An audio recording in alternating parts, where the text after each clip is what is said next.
Ollie woke up from his nap a bit surprised because he didn't really remember laying down for a nap, especially not doing so in a tree down in the Wyman Park Dell.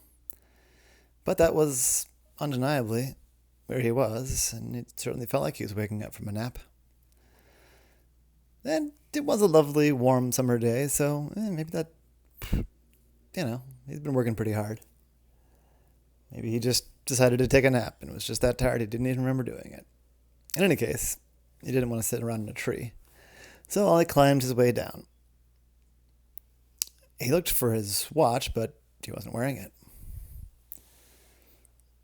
He looked to see if he was wearing his little pouch. He might have his phone in it, but he wasn't wearing that either. He was just out, which is not that unusual. The Dell is right by Ollie's apartment, and it's just a place that he goes sometimes. But it was, he wasn't sure what time it was. It seemed to be afternoon. And I thought, well, I don't remember what I was meant to be doing, but I guess I should go home and, I don't know, check my phone, figure out what time it is, figure out what I'm doing this evening. So he started walking. As he was walking, there was a bunch of, dog walkers. And a big golden lab that was off leash came bounding up to Ollie. Ollie likes dogs, but this lab was going running right up, and it licked Ollie like he was a lollipop. And I was like, oh, that was a little much. And it's not the end of the world being licked by a dog, but when you're an octopus and you're small like that, it's more of your body, being licked than if it was just a person being licked on a leg or something. And the owner ran up and apologized. It's like, oh, I'm so sorry. He's normally quite good. Oh, I'm sorry. He's normally quite good. And he jogged off. Oh, well, that was a little weird. I wonder why the person just said that and repeated it. It was awkward. Maybe the person just didn't have anything else. People repeat themselves. Well, I decided not to worry about it. So he went over, decided to walk across and check out the sculpture garden before he went back to his apartment. As he was looking around, he didn't see the little plaques that say, what the piece is called and what the artist is and all that stuff. And he's pretty sure that usually those are there, but not like 100% sure, except they're not, not all places have those, but I don't know. I just got this weird feeling that something was amiss. So at the sculpture garden, he determined, all right, I'm going to go home, make myself a cup of coffee, try and get this day back on track. And as he was leaving the sculpture garden, there's an earthquake. Is the only way to describe it. It's like the whole world got hipped. Like when you bang a pinball machine with your hip. It felt like that. But the whole world. And Baltimore isn't not on a fault line. So I thought, I wonder if I'm sick. I wonder if I really do need to go back home and lie down. That's not a normal thing to happen. But no one else seems bothered. And then he looked. And things had gotten real weird. Because some of the people were bigger than they were supposed to be. Some of the dogs were smaller than they were supposed to be. It wasn't anything crazy, but there was a person that seemed to be like 7 feet tall. And those people exist, but you don't usually see them just walking down the street, and there were like multiple of them. And it wasn't just they were tall, though, like they'd been sort of scaled up. And the dogs, like they were scaled down.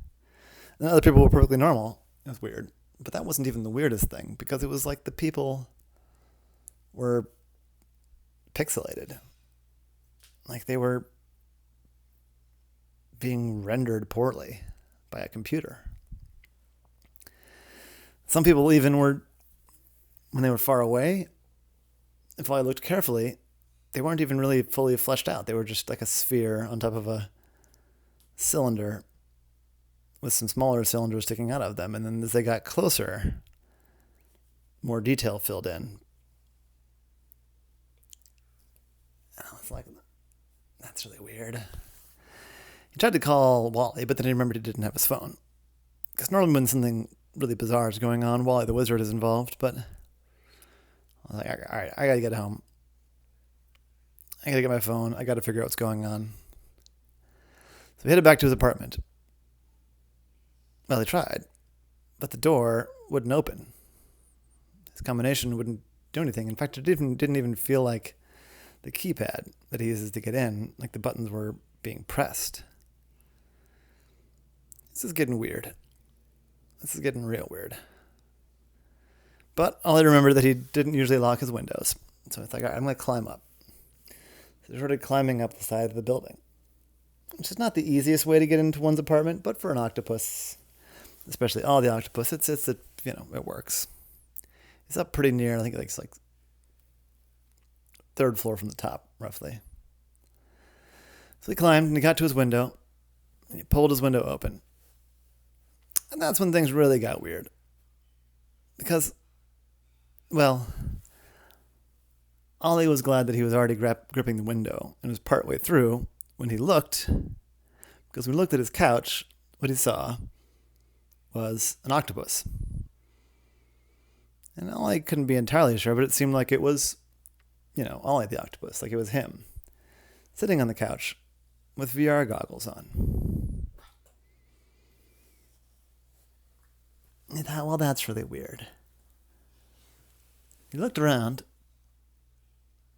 and the whole apartment now seemed low res, and things were but the details were filling in as he looked around. But he opened the fridge, and at first there wasn't anything in there. And then he looked away and looked back, and some stuff had appeared. He was getting real wonky. And then Ollie remembered. Something was amiss. And he said out loud, something's weird. Something's not working right. I'd like to stop. This is freaking me out. Then he heard a voice. It seemed like it was in the room right there with him. He said, oh, yeah, I see it. Yeah. Yeah, you're just moving too fast. It's not that big of a computer. You're moving too fast and it's not rendering quickly enough. Hold on a second. You just want to pop out? I was like, yeah. He wasn't sure what was going on entirely yet, but he's like, yes, I want to pop out. And he felt someone fiddling with something on his head, and he felt the click of a switch. And then it all came rushing back into him, because the whole world went black, and that was terrifying. But then he suddenly remembered where he was, and he reached up and pulled the VR goggles off of his head. And he was back in the normal apartment. And he was pulling off of his head a very space-age looking VR helmet. It wasn't just the goggles. It had a neural electrode mesh. So, we had some problems at the end overclocking it, but did it work? Well, I said, I'm going to need a second. Is there still coffee over there? I said, yeah, I want me to get you a cup? Yeah, just a cup of coffee black would be great. Are you okay? Yeah, it's all coming back. That was weird. Well, it worked, man. Your device definitely worked, because I did not remember that I was in a simulation. For a few minutes there, until things went all pixelated, I was convinced that was the real world. And I didn't even remember we were doing this experiment. But now it's all coming back. Things seem normal. I would like that coffee. I think you got to work on the grogginess, but I tell you, this 100% immersive VR simulation headset you got going here, I think it's a winner. Just got to figure out a way to make it not terrifying. Well, thanks, Ollie. I really appreciate you being part of my test group.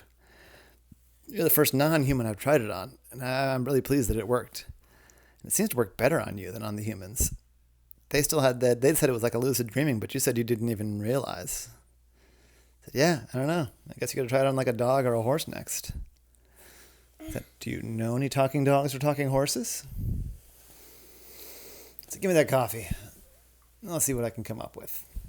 And that was the story of Ollie and the strange nap.